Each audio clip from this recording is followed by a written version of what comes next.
Hello students, we will discuss our topic which is different from our previous topics, that is your electricity. Though a moving charge has a vital role to play in it. Moving charge means when charge starts moving it generates a type of field. And what type of field? Let's see. पहले माना जाता था electricity and magnetism. For almost about 2000 years तक यही माना गया कि both are separate. But 200 years back, a scientist named Oersted discovered an interlink between both of them. कैसे? It's just by an accident. हुआ क्या? Oersted was doing an experiment in his lab with a magnetic needle. Magnetic needle से Oersted experiment कर रहे थे अपनी lab में. And what he observed in his lab, ने लैब में क्या ऑब्जर्व किया कि by mistake he has kept this needle near the current carrying conductor. अब करंट कैरिंग कंडक्टर में क्या होता है? You will say there is a flow of charges and you are right. If current carrying conductor में flow of charges था and this current carrying conductor के सामने जब मैग्नेटिक नीडल को रखा गया तो इट शोज अ डिफ्लेक्शन. उसमें एक deflection I and he was surprised and he did a series of experiment.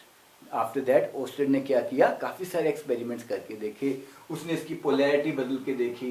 Then he सी यहाँ पे डिफ्लेक्शन नॉर्थ साइड को आप देख रहे हैं, इट्स टिल्टेड टुवर्ड्स नॉर्थ. जब इसकी हमने पोलैरिटी बदली तो उसकी टिल्ट साउथ की साइड को हो गया. तो इस तरह उसके मैग्नेटिक नीडल के टिल्ट में देयर इज अ डिफरेंस. तो there is a sort of deflection.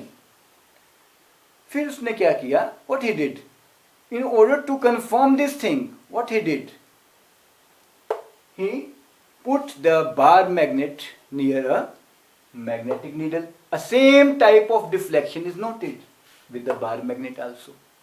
He was again surprised. फिर उसने क्या किया? कार्डबोर्ड में he put a current carrying wire. उसमें एक पिन होल करके उसने करंट कैरिंग वायर को ऐसे इंसर्ट किया and circuit is completed. As soon as the current carrying wire से जैसे ही करंट फ्लो शुरू होता है, what he did, he sprinkled iron filings. वो स्प्रिंकल्ड आयरन फीलिंग्स ने एक सर्कुलर सा पाथ ले लिया कंसेंट्रिक सर्कल्स के रूप में. And he was surprised and same thing he observed. जब मैग्नेटिक नीडल को यहाँ रखता था again that's concentric rings are formed, imaginary lines. He was surprised कि क्या हुआ कि आयरन के साथ भी दोनों ने सेम इफेक्ट दिया था और करंट कैरिंग कंडक्टर के साथ भी मैग्नेटिक नीडल सेम इफेक्ट दे रही थी.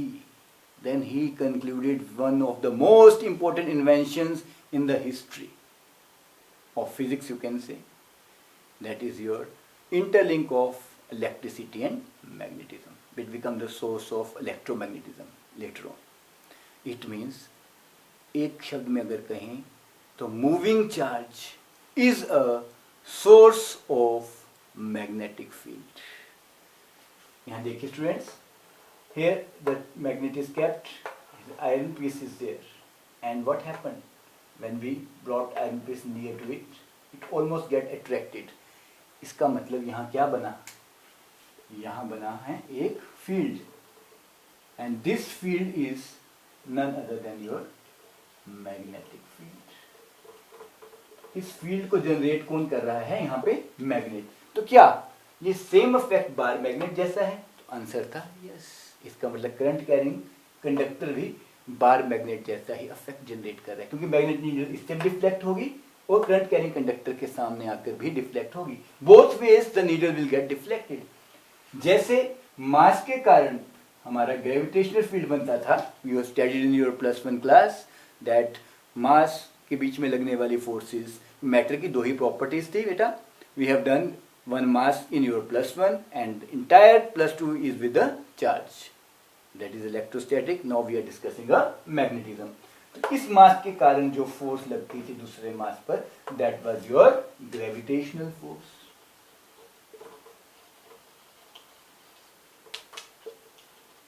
वैसे सिमिलरली एक स्टैटिक चार्ज एट रेस्ट की बात कर रहा हूं मैं. स्टैटिक चार्ज एक्सर्ट करता है force on another charge, another static charge. It can be attractive as well as repulsive, both depend upon the nature of charges. तो हमने देखा कि एक स्टैटिक चार्ज से इलेक्ट्रिक फील्ड बनता था,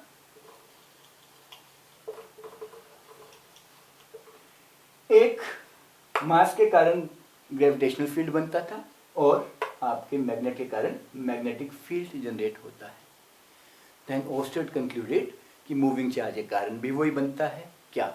magnetic field. This is your thing for magnetic field में। अब आपको क्या याद रखना है? इसकी डायरेक्शन। जैसे आपने देखा magnetic needle is deflected, there is one rule for it, that is called snow rule. अगर आप एक स्विमर को इमेजिन करें, एक स्विमर को, it's swimming from south to north, अगर वो स्विम कर रहा है तो व्हाट हैपन्स? तो इफ यू इमेजिन कि current is flow from south to north, उसके पैरों से करंट गया और सर के रास्ते से बाहर आ गया, तो current flows from south to north, then what will happen? North will be deflected towards west. North will be deflected towards west.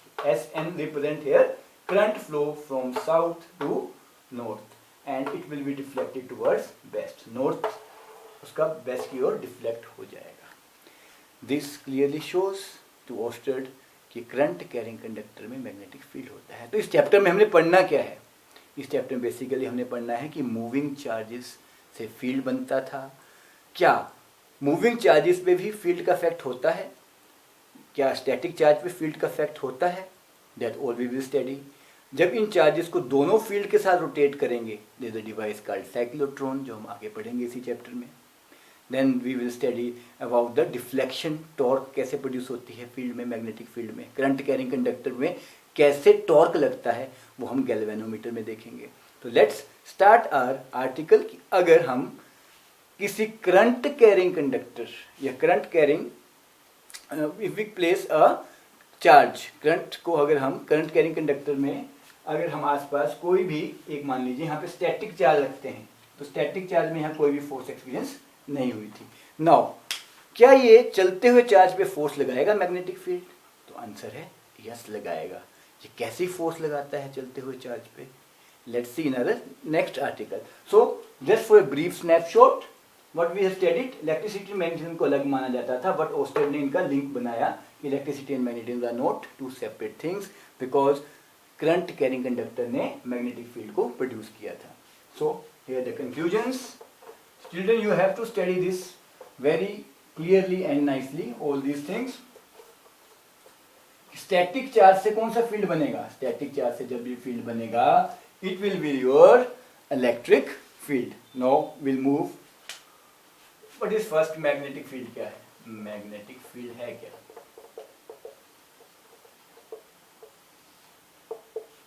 Magnetic field is defined as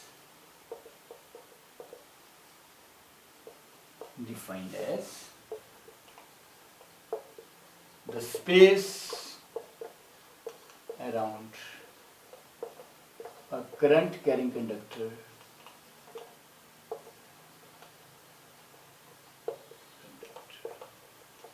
or a bar magnet, where its influence can be felt.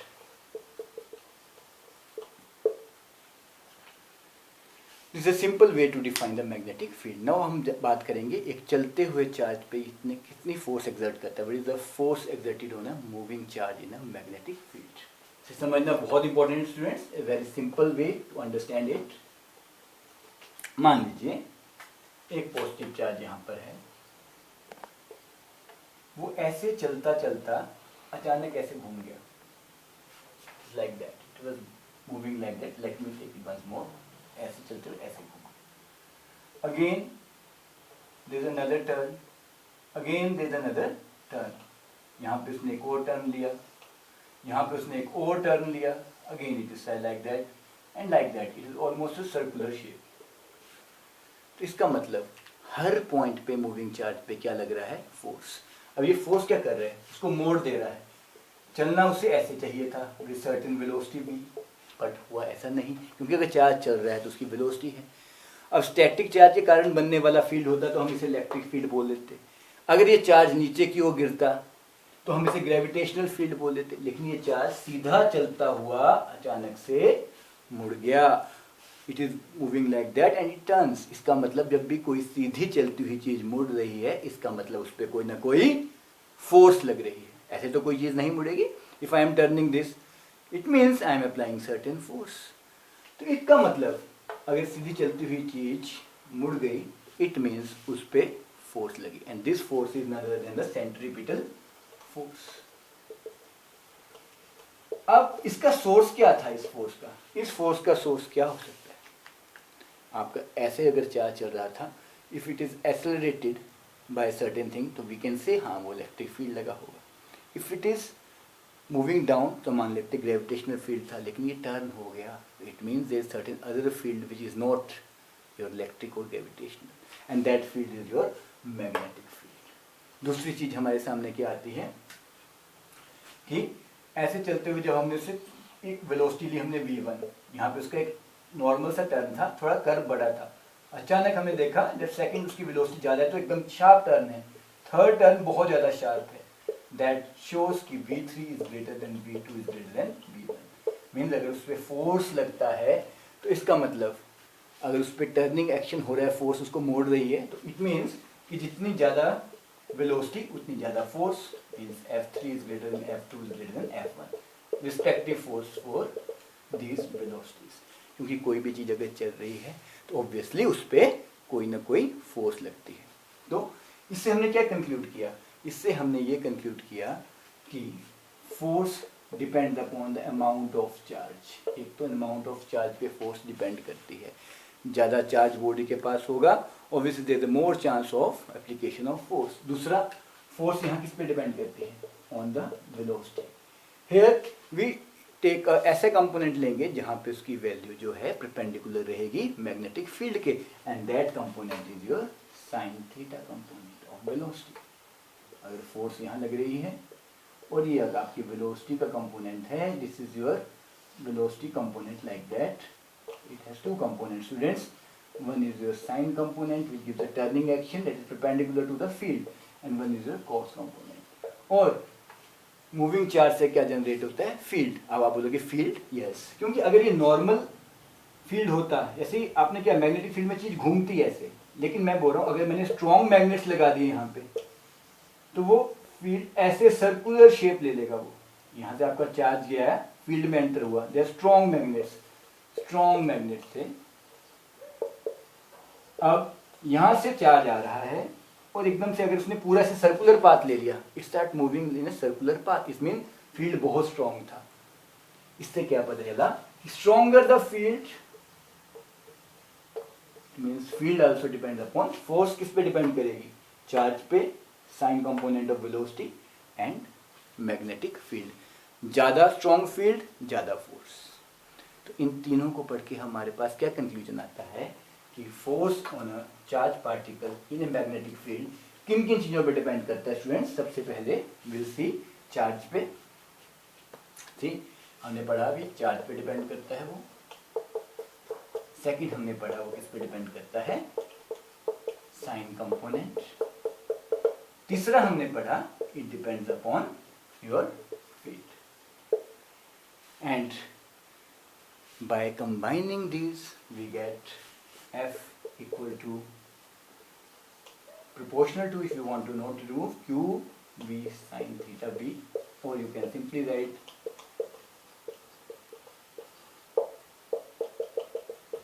in vector form, you can write